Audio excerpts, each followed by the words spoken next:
तो एक important topic है पॉइजन्स रेशियो। चलिए इसको समझिए ध्यान से। अब इसको समझने के पहले आपको कुछ टर्म्स समझने हैं, है ना। नोट नहीं कीजिए, पहले समझिए।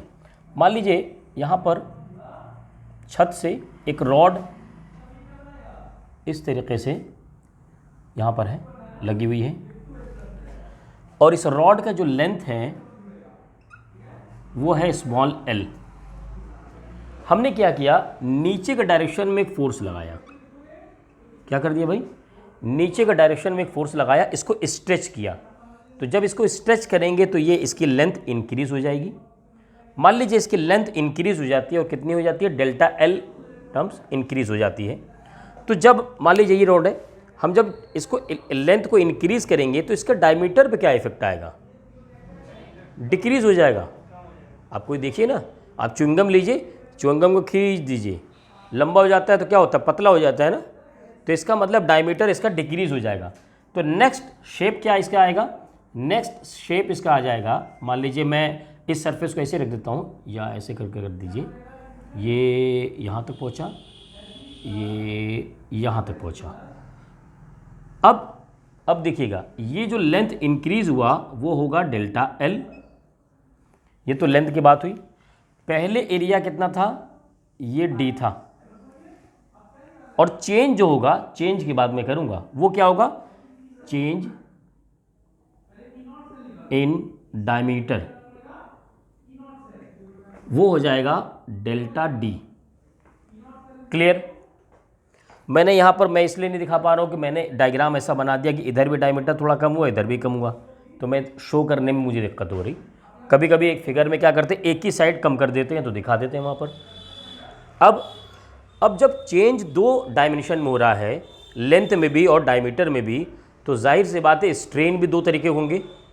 इसमें एक स्ट्रेन होता है लॉन्गिट्यूडनल स्ट्रेन। लॉन्गिट्यूडनल स्ट्रेन क्या होता है, ये strain produce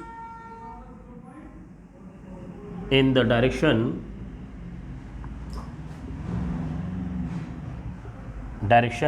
of force applied।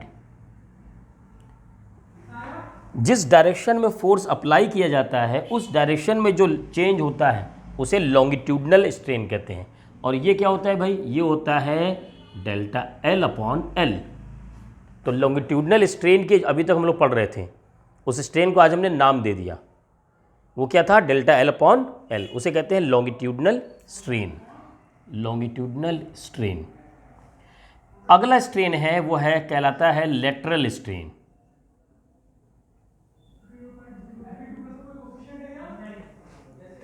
Strain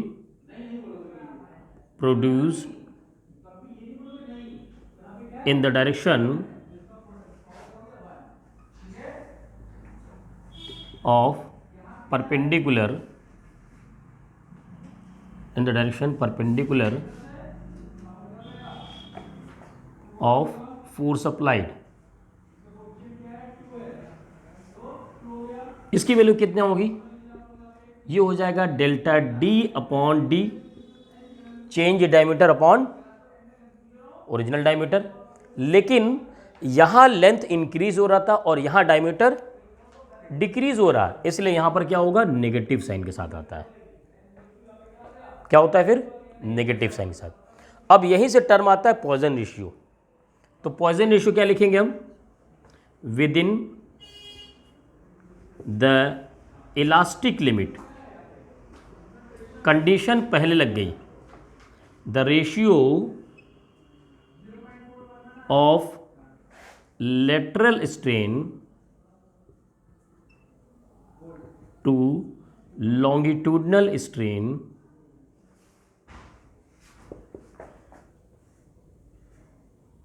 is called Poisson's ratio। तो ये जो दो स्ट्रेन हमने पढ़ा, लॉन्गिट्यूडनल और लेटरल, तो lateral strain upon longitudinal strain, इसको कहते हैं पॉइजन्स रेशियो। तो पॉइजन रेशियो क्या हो गया भाई, पॉइजन्स रेशियो क्या होगा, lateral strain upon longitudinal strain.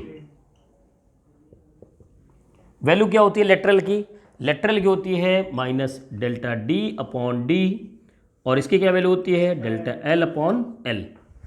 Value रखेंगे, ऊपर चला जाएगा, ये हो जाएगा minus D upon D into ये आ गया एल अपॉन डेल्टा एल। ये कहलाता है पॉइजन रेशियो। इसको भी कभी क्या करते हैं, सिग्मा से कहीं रिप्रेजेंट कर देते हैं, कहीं किसी और सिंबल से रिप्रेजेंट करते हैं। तो सिंबल का फर्क नहीं पड़ता, मेन होता है कि हम उसको किस नाम से जानते हैं।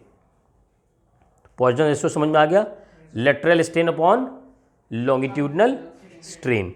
अब ये दोनों टर्म भी समझ में आ गए कि लॉन्गिट्यूडनल स्ट्रेन क्या होता है और लेटरल स्ट्रेन क्या होता है। नोट कीजिए, इसके बाद इस पर न्यूमेरिकल करते हैं हम लोग। तो पॉइजन रेशियो पर एक न्यूमेरिकल हमारे सामने है, उसको सॉल्व करते हैं और सीखते हैं इससे, है ना, सीखना ज़रूरी है। चलिए, कह रहा है one end of a nylon rope of length 4.5 metre and diameter 6 millimeter is fixed to a free limb. A monkey weight 100 Newton jumps to catch the free end and stays there. Find the elongation of the rope and the corresponding change in diameter. यानी आपसे elongation delta L पूछ रहा है और delta D. समझो हुआ क्या, हुआ ये कि मान लीजिए कोई रस्सी है, नाइलॉन रोप है, वो इस तरीके से यहाँ पर बंधी हुई थी। इसका बोर्ड पर देखिए भाई, अब समझिए, टाइम ले चुके आप।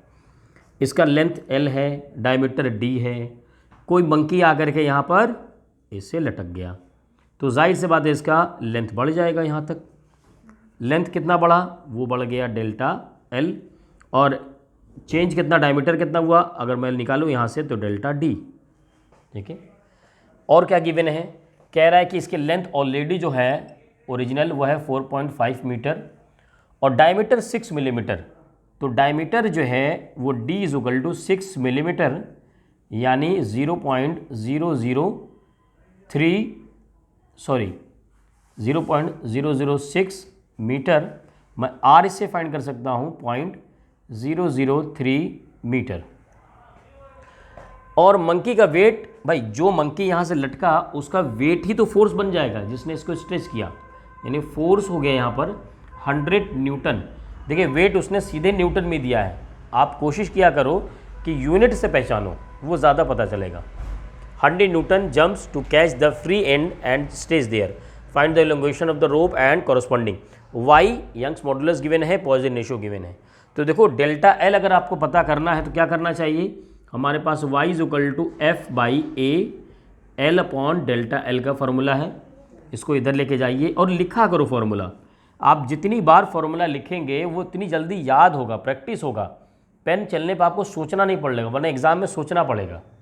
तो यहाँ पर क्या हो जाएगा फिर F by A L upon Y, value रख देते हैं। एफ़ की वैल्यू हमारे पास है, यहाँ पर एफ़ की value 100 into L 4.5 upon area.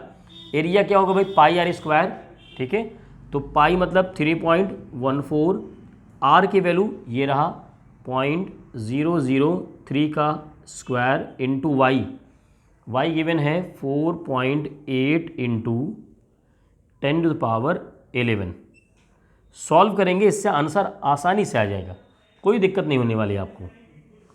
बस मैं कहता हूँ ना, आप फॉर्मूला प्रॉपरली लिखा करो, क्रॉस मल्टीप्लाई किया करो, वैल्यू रखा करो, बहुत ज़्यादा टाइम नहीं लेता। जब आप ये यहाँ प्रैक्टिस करोगे ना तो आगे आपको एग्जाम में बहुत ज़्यादा बेनिफिशियल होगा इसका। तो यहाँ से डेल्टा एल जब आप फाइंड करेंगे तो ये आंसर यहीं पर आ जाएगा आपका। ठीक है, अब आपको आगे क्या करना है, डेल्टा डी फाइंड करना है। तो पॉइजन रेशियो क्या था, हमने उसको सिग्मा से लिखा था। ठीक है, पॉइजन रेशियो था lateral strain upon linear strain. चलो मैं वहाँ से करता हूँ। लेटरल स्ट्रेन था डेल्टा डी अपॉन डी और ये था डेल्टा एल अपॉन एल। मैं एक स्टेप पीछे जा बता रहा हूँ आपको, minus delta D upon D into L upon delta L. ठीक है, फॉर्मूला यहाँ से डेल्टा डी का क्या बन जाएगा, फॉर्मूला यहाँ से डेल्टा डी क्या बनेगा, देखो क्रॉस मल्टीप्लाई करो, sigma D delta L. Sigma into D into delta L upon क्या आएगा, एल आ जाएगा सिर्फ सीधे सीधे। वैल्यू रख दो, वो भी माइनस में आ रहा है सब, ठीक है। तो वैल्यू रखो यहाँ पर, सिग्मा के वैल्यू पॉइजन रेशियो 0.2। अब डी क्या है, ओरिजिनल डायमीटर, वो कितना था 0.006, तो 0.006 इंटू डेल्टा एल जो आपने फाइंड किया। मान लो मैं जो आंसर है वही लिख देते हैं, 3.3 लिख दो, कोई दिक्कत नहीं, उससे भी आंसर आ जाएगा, उसके आसपास आएगा, अपॉन एल। एल कितना है हमारे पास 4.5। सॉल्व कीजिए, एग्जैक्ट आंसर आएगा इसका पूरा एग्जैक्ट में, ठीक है। तो 8.9 8.8 सही आंसर है, समझ गए। तो यंग्स मॉडुलस हमें यूटिलाइज करना है डेल्टा एल फाइंड करने के लिए, और पॉइजन रेशियो यूटिलाइज करना है डेल्टा डी फाइंड करने के लिए, क्योंकि इसमें तो कहीं डेल्टा डी मिलेगा ही नहीं। डेल्टा डी जब भी मिलेगा आपको पॉइजन रेशियो मिलेगा। क्लियर।